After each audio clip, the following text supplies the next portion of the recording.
Hi friends, আসসালামু আলাইকুম। One spoon রেসিপিতে আপনাদের সবাইকে স্বাগতম। এখন চলছে কোরবানির ঈদ। সো আপনাদের সবাইকে ঈদ মোবারক। আজকে আমি আপনার জন্য কোরবানির মাংসের রেসিপি নিয়ে হাজির হয়েছি। আশা রাখি আমার আজকের রেসিপি আপনাদের ভালো লাগবে। তাহলে দেরি না করে শুরু করা যাক। রেসিপিটি তৈরি করার জন্য এখানে আমি একটি বড় সসপ্যানের মধ্যে 13 কেজির মতন গরুর মাংস ধুয়ে নিয়েছি। এখন এখানে দিয়ে দিচ্ছি পেঁয়াজ কুচি, আদা রসুন বাটা, সাথে দিয়ে দিচ্ছি অন্যান্য মশলাগুলো। পরিমাণগুলো আপনারা স্ক্রিনে পেয়ে যাবেন। এখানে আমি এখন গরম মশলা ব্যবহার করব না। মাংস চুলায় দেওয়ার পর যখন একটু বলক উঠবে তখন আমি গরম মশলা দিব।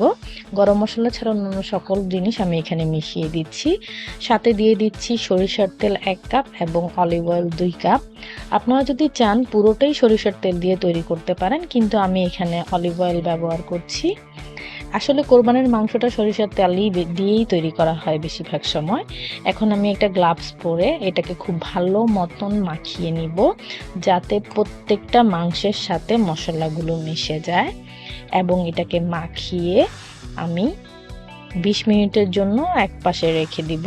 মাখানোর পর এখানে আমি দিয়ে দিচ্ছি গোটা রসুন। আমি প্রথমে রসুন বাটা দিয়েছিলাম, এখন গোটা রসুন দিব। সাথে দিয়ে দিচ্ছি হাত ধোয়া পানি। আমি পুরো রান্নার মধ্যে এতটুকু পানি ব্যবহার করব। ম্যারিনেশন কমপ্লিট করার পর এখন আমি এটাকে চুলে তুলিয়ে দিলাম এবং সাথে দিয়ে দিচ্ছি সকল প্রকার গরম মশলা। এখানে আমি দারচিনি, এলাচি, তেজপাতা সহ গোলমরিচ এবং স্টার আঞ্চ ইউজ করেছি। সাথে আমি ইউজ করছি এখানে শুকনো লেবু। এটা দিলে স্বাদটা আর একটু ভালো আসে, সাথে ঘ্রাণটাও। এখন আমি এটাকে ঢাকনি দিয়ে 15 মিনিটের জন্য রেখে এরপর আবার ঢাকনি তুলে এটাকে একটু নেড়ে দিব।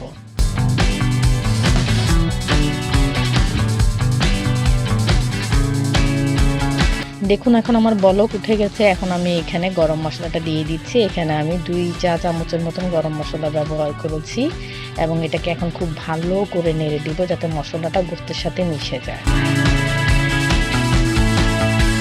আমার রেসিপিগুলো যদি আপনাদের ভালো লেগে থাকে তাহলে অবশ্যই রান্না করে ছবি তুলে আমার ফেসবুক পেজে শেয়ার করবেন। আমি আমার ফেসবুক পেজের লিঙ্ক এখানে দিয়ে দিচ্ছি। এখন ঢাকনি লাগিয়ে আমি এটা ভালো করে সেদ্ধ করে নেব।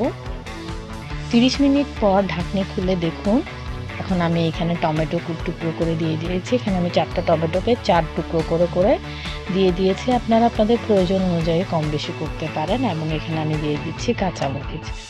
আমি খুব কম মশলা ব্যবহার করার চেষ্টা করেছি।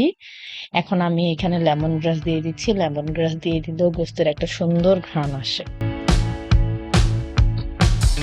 কুরবানির গোশত আসলে ফ্রেশ থাকার কারণে রান্না করতে তেমন একটা বেশি মশলার প্রয়োজন হয় না।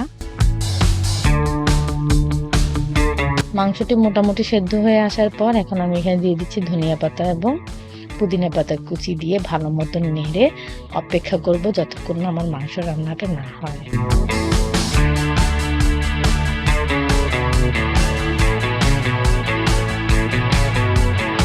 দেখুন এখন কি সুন্দর লাগছে। আমার কিন্তু রান্নাটা হয়ে গেছে, মাংসটা খুব সুন্দর কষিয়ে গেছে।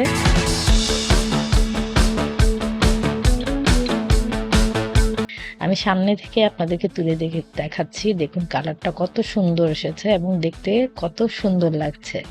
এটা দেখতে যেমন সুন্দর লাগছে তেমন খেতেও কিন্তু অসাধারণ হয়েছে। আমার রেসিপিগুলো যদি আপনাদের ভালো লেগে থাকে তাহলে অবশ্যই লাইক, কমেন্ট এবং শেয়ার করবেন। তাহলে আজকে এই পর্যন্তই। আল্লাহ হাফেজ।